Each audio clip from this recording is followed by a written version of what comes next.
नमस्कार दोस्तों, आप सभी का बहुत बहुत स्वागत है सफलता एक्सप्रेस ऑनलाइन प्लेटफॉर्म पर।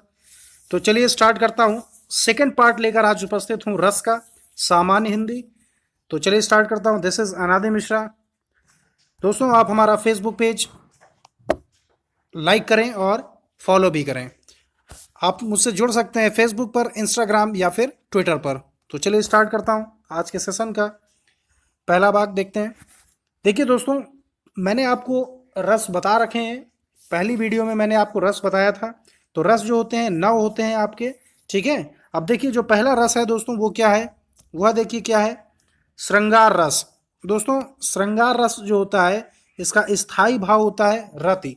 ठीक है, ये वेरी वेरी इंपॉर्टेंट है। आपको ये मालूम होना चाहिए कि जो इसका स्थायी भाव होता है श्रृंगार रस का वो रति होता है। ठीक है। अब देखते हैं कि श्रृंगार रस कहाँ पर कैसे क्या लगता है। देखिए, जो नायक और नायिका के सौंदर्य तथा प्रेम संबंधी वर्णन के श्रृंगार रस को कहते हैं। ठीक है, समझ गए। नायक और नायिका के जो सौंदर्य है तथा प्रेम संबंधों के वर्णन को श्रृंगार रस कहा जाता है। जैसे मैं एग्जाम्पल लेकर आया हूं, ये भी थोड़ा सा समझ लेंगे एक बार कि बतरस लालच लाल की मुरली धरी लुकाए, सौ करे भौहनी हंसे दैन कहे न टिक जाए। ठीक है दोस्तों, तो ये इसमें जो आपका लगेगा वह आपका लगेगा श्रृंगार रस। ये रस बहुत इंपॉर्टेंट है दोस्तों, ये सभी कॉम्पिटिटिव एग्जामिनेशंस में आते हैं, ये बिल्कुल कॉमन होते हैं। ठीक है, तो चलिए आगे बढ़ते हैं। सेकंड जो आपका रस है वह आपका है हास्य रस। देखिए, रस आपको याद करना है, ये बहुत इंपॉर्टेंट है। इसका स्थायी भाव जो होता है वह है आपका हास। ठीक है। अभी देखिए, हास्य रस कहाँ लगेगा। हास्य शब्द से क्या निकल कर आ रहा है, मीनिंग मीनिंग निकल कर आ रहा है कि हंसी। ठीक है, उल्लास।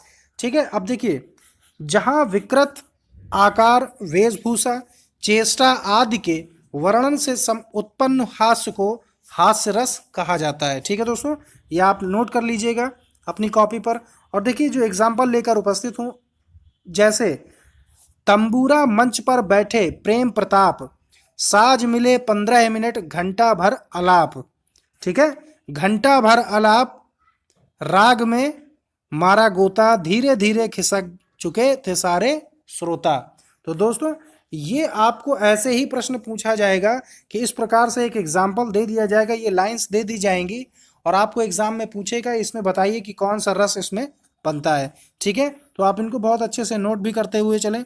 अब आगे देखते हैं दोस्तों, जो आपका तीसरा है वह है आपका है करुण रस। देखिए, करुण रस का जो स्थायी भाव होता है वह आपका होता है शोक। मीनिंग से पता चलता है कि करुण का मतलब होता है दुख यानी शोक। अब देखिए, जो करुण रस है वो कहाँ पर होता है, कैसे होता है, इसको हम किस प्रकार से पहचानेंगे ये हम थोड़ा सा समझ लेंगे। इसमें किसी प्रिय व्यक्ति के चिर विरह से उत्पन्न होने वाली शोक अवस्था के परिपाक को करुण रस कहते हैं। ठीक है दोस्तों, कहने का मतलब है करुण रस का मतलब आप ये समझ लीजिए सीधा सा कि दुख। ठीक है, जहाँ शोक प्रकट होता है वहीं पर करुण रस कहा जाता है।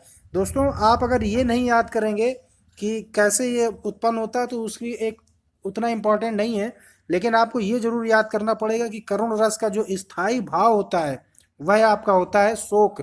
इसको आपको 100% याद रखना पड़ेगा दोस्तों। ठीक है, अब आगे देखते हैं। नेक्स्ट, वीर रस। देखिए, चौथा जो रस है आपका वह है आपका है वीर रस। अब देखिए, जो वीर रस का स्थायी भाव होता है वह आपका होता है उत्साह। ठीक है, अभी थोड़ा सा समझ लेंगे कि वीर रस कैसे उत्पन्न होता है, कहाँ लगता है। थोड़ा देखिए, समझिए इसको जरा। उत्साह नामक स्थायी भाव जब विभावादि के संयोग से परिपक्व होकर रस रूप में परिणत होता है तब वही वीर रस कहलाता है। ठीक है दोस्तों, इस डेफिनेशन को आप बहुत अच्छे से नोट करते हुए चलें। अब देखिए, एग्जाम्पल में या जैसे आपको कहाँ पर वीर रस लगेगा, किस तरह से आपको एग्जाम में पूछा जाएगा, इसको थोड़ा सा हम समझेंगे। देखिए, ये एक लाइन है, इनको हम सभी लोगों ने सुना भी होगा कि वीर तुम बढ़े चलो, धीर तुम बढ़े चलो, सामने पहाड़ हो, सिंह की दहाड़ हो, तुम कभी रुको नहीं, तुम कभी झुको नहीं। तो इसमें कौन सा रस लगेगा, इसमें लगेगा आपका वीर रस। आपको ये बहुत ध्यान से समझना है कि जो लाइंस हैं इनका मतलब भी आपको समझते हुए चलना है और इसमें क्या पर्याय निकलेगा तो ये भी आपको इसमें पता करके चलना है, तभी आप बता सकेंगे कि इसमें कौन सा रस बनता है। ठीक है दोस्तों, अब आगे बढ़ते हैं। नेक्स्ट, रौद्र रस। देखिए जो पांचवा रस आपका बनता है वह आपका है रौद्र रस। अब देखिए इसका स्थायी भाव जो होता है वह आपका है क्रोध। देखिए रौद्र रूप मतलब शंकर जी ने रौद्र रूप अपना लिया, इसका मतलब क्या हुआ कि तीसरी आंख उनकी खुल गई, यानी वो बहुत ही क्रोधित हो गए। तो रौद्र रस का जो आपका स्थायी भाव बनता है वह आपका बनता है क्रोध। ठीक है दोस्तों, अब आगे देखते हैं। किसी व्यक्ति के द्वारा क्रोध में किए अपमान आदि से उत्पन्न क्रोध के भाव को रौद्र रस कहते हैं। ठीक है, जब कोई व्यक्ति बहुत गुस्से में होता है तो वो किसी को अपमानित कर सकता है, तो जो वो भाव निकलता है, जो वो भाव उत्पन्न होता है, जो वो क्रोध उत्पन्न होता है, उसी को हम रौद्र रूप की संज्ञा देते हैं। ठीक है मित्रों, अब आगे देखते हैं कि जैसे कहाँ पर लगेगा रौद्र रस, ये भी हम थोड़ा सा समझेंगे, क्योंकि इसी प्रकार से प्रश्न क्वेश्चन पूछे जाते हैं आपके अन्य एग्जामों में। जैसे आपका यूपी टेट हो गया, आपके सी टेट हो गया, या फिर आपका यूपीएसआई लेखपाल हिंदी, तो बिल्कुल समान होती है दोस्तों। तो बिल्कुल यही प्रश्न बनेंगे आपसे। देखिए तो आगे देखें कैसे है कि अविरस बोले वचन कठोर, बेग दिखाऊं मूड नत आजू, उल्टहूं मही जहां लग तब राजू। ठीक है दोस्तों, तो इस पर क्या क्या लगेगा आपका, इस पर लगेगा आपका रौद्र रस। ठीक है दोस्तों, तो उम्मीद करता हूं कि आपको अच्छे से समझ में आ रहा होगा, और इसी के साथ आप चैनल भी सब्सक्राइब कर लें और अपने दोस्तों में शेयर करें और लाइक करें। देखिए दोस्तों, यहाँ पर जो छठा रस आपका निकलता है वह आपका है भयानक रस। ठीक है, देखिए हमें हमें अगर स्थायी भाव किसी का पता करना है तो हमें ये क्या है कि इसका पहले मीनिंग समझना पड़ेगा। भयानक, भयानक का मतलब क्या होता है, जो डरावना होता है। ठीक है, तो इसका स्थायी भाव जो बनेगा वह है आपका बनेगा भय। ठीक है दोस्तों, अब आगे देखते हैं कि ये भयानक ये कैसे बनता है, कैसे उत्पन्न होता है, इसको हम समझेंगे थोड़ा सा। देखिए, किसी भयानक दृश्य को देखने से उत्पन्न भय की अवस्था को भयानक रस कहते हैं।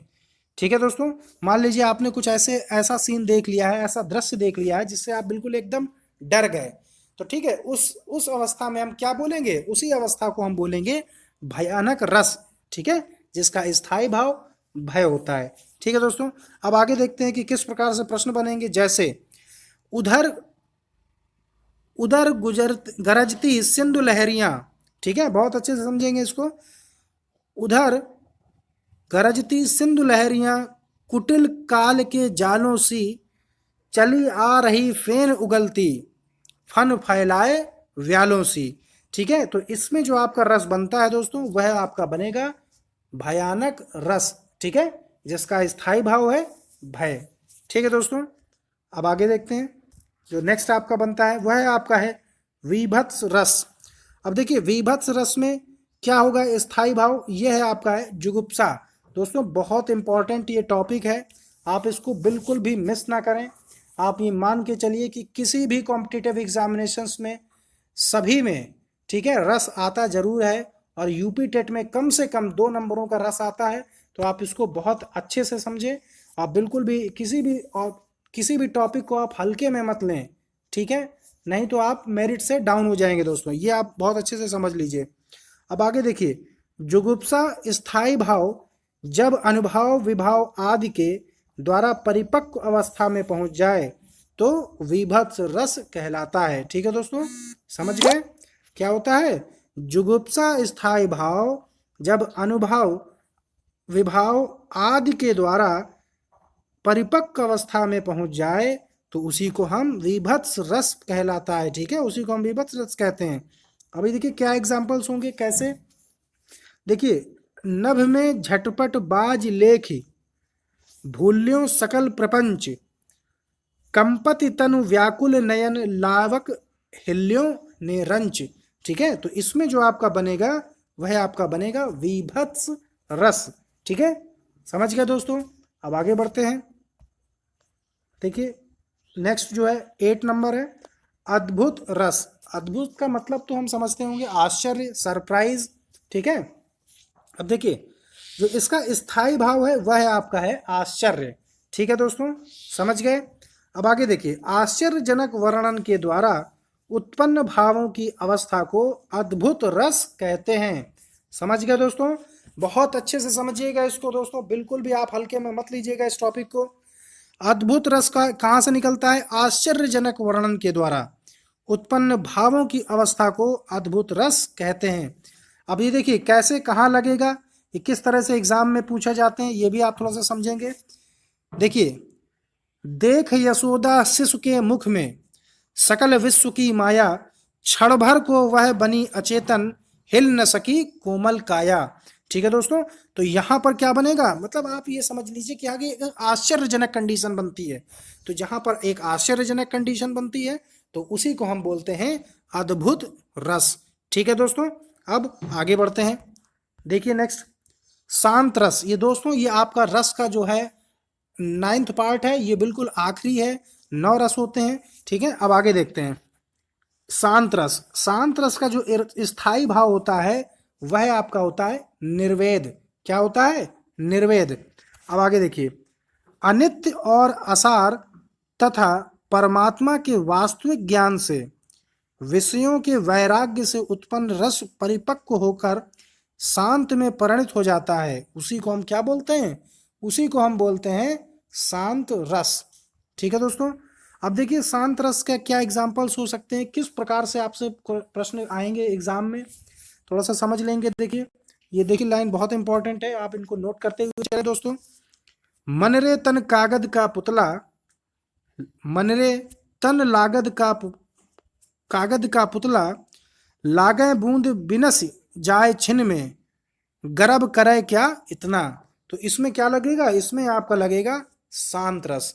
ठीक है दोस्तों, तो मैं उम्मीद करता हूं कि आपको ये सेशन बहुत पसंद आया होगा और आप बिल्कुल इन सभी प्रश्नों को बहुत अच्छे से एक कॉपी बना करके डिटेल्ड स्टडी करें। इस चैनल पर आपको डिटेल्ड और MCQs दोनों ही प्राप्त होते रहेंगे। अब इसका जो एक नेक्स्ट वीडियो होगा रस का, वो नेक्स्ट वीडियो आएगा, 3rd पार्ट आएगा, जिसमें हम MCQs लेकर के उपस्थित होंगे। ठीक है दोस्तों, तब तक के लिए नमस्कार।